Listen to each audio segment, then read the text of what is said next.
But of course, it's all about the main story, and we know Sting was in that main event the night before when Hulk Hogan turned heel, and I think here momentarily we're going to see Hall and Nash. We're not actually going to hear from Hogan. There you go. There's the limousine. But look at the people starting to take a look at it and wonder, like, hey, what's going on there? What's on in there?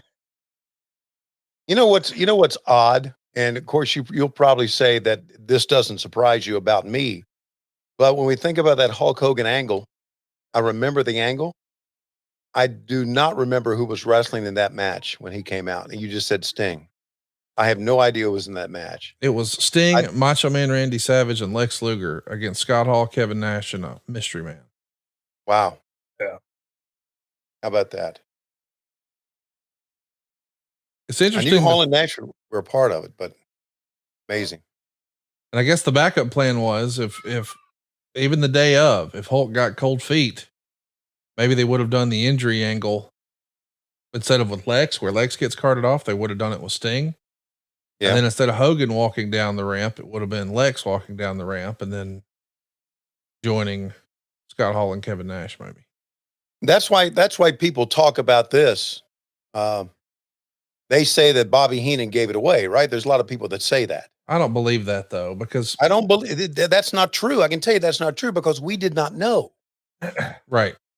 But Heenan did not know. I did not know. We did not know who it was going to be. And when Hogan walked down, we thought Hogan was going to jump him, and then somebody would jump Hogan, or somebody else would come down and jump Hogan. So we didn't know, and that's why. So when people think him saying whose side is he on? That's the line that they say gives it away. That's right. There's a lot of people who say, whose side is he on? Yeah. But if you listen to his commentary in the '80s in the WWF, Heenan was always acting like Hogan was a heel. Right. So there was nothing different there. That you couldn't trust Hulk Hogan. Yes, that's right.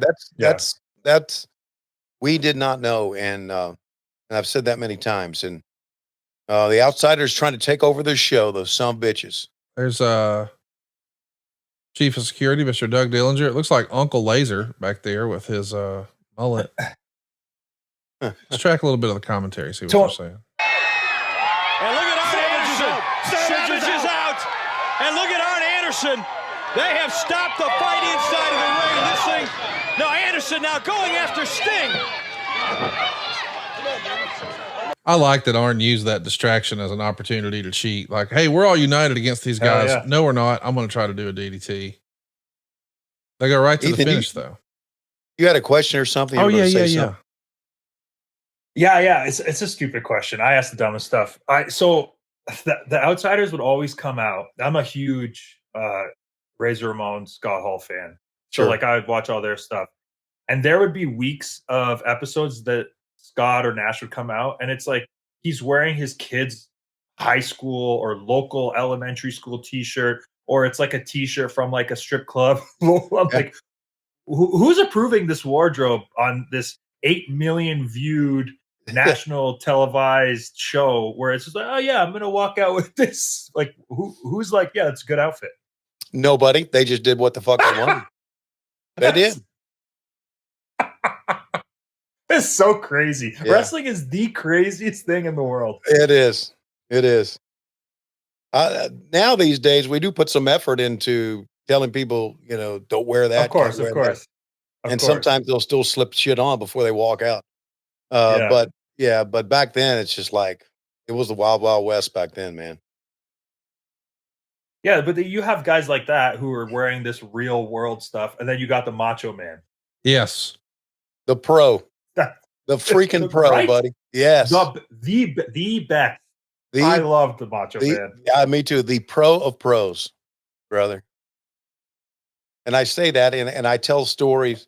There's one time Britt and I got into an argument about this because I was trying to get her ready to do a promo.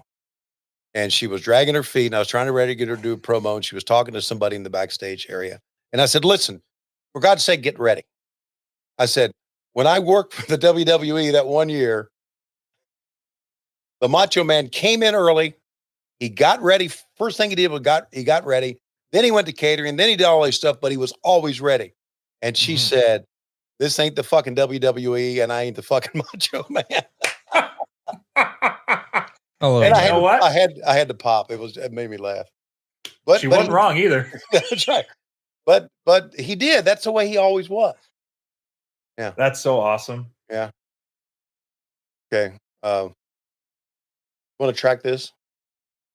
Because last night, you wiped out and trashed every single little kid, every single person that was a part of your life, that patterned their life after you. You told them to believe in the man upstairs.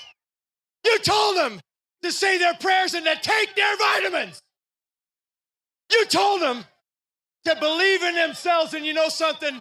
It's a good thing you told them to believe in themselves, because they sure as heck can't believe in you. By the way, and last but not least, to put the cherry on the top, all those little kids, you told them to stick it. No. You stick it, Hulk. You stick it. That is very strong. By the way, as fate would have it, these two men and their partner last night, Lex Luger got knocked out early in the action, so the two of you had to go against the outsiders. Macho Man Randy Savage, you were very close with Hulk Hogan, as I was. You were part of the Mega Powers. And if anybody got it stuck to him, you really got it stuck to you. I get a message for Hollywood Hogan. What I want to tell ya and what I want to do to ya, I can't say you're on television, especially here at Disney. But you take the worst thing that you can think about and you multiply it by the number 9 million. And then you multiply it by infinity and beyond. It would be just like one grain of sand or a desert, brother, because it's really, really scary what I'm thinking and gonna do to you. Yeah! Boy, there is some energy, there is some emotion built up in these bodies, these minds. All of us at World Championship Wrestling still wondering what happened to Hulk Hogan last night in Daytona. Ladies and gentlemen, we are live in Orlando. This is Nitro, and we're right back. Boy, you can tell they're playing with this live versus taped format, because we know Raw is taped and we don't really know what to expect on the other side of this commercial break, but we know, hey man, the outsiders are there. We need to stay tuned.